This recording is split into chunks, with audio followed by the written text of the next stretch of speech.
என் நெஞ்சில் குடியிருக்கும்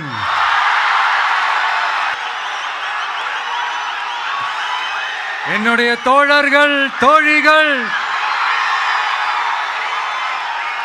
எல்லாருக்கும் என்னுடைய வணக்கம். வணக்கம். இந்த அரசியல்னாலே வேற லெவல் தான்ல. ஏன்னா இந்த அரசியலில் மட்டும்தான் வித்தியாசமான ஒன்று நம்ம பார்க்கலாம்.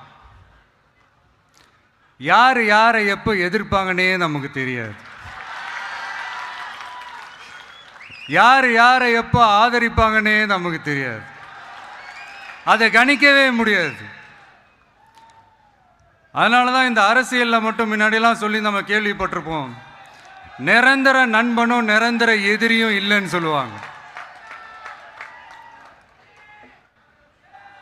அரசியலுக்கு யார் வேணாலும் வரலாம், அது ஒரு ஜனநாயக உரிமைன்னு சொல்லுவாங்க. ஆனால் மக்களுக்கு ரொம்ப ரொம்ப பிடிச்சி போன ஒருத்தன் அரசியலுக்கு வரான்னா அதை கண்டிப்பாக நல்லவங்க எல்லாம் வரவேற்பாங்க.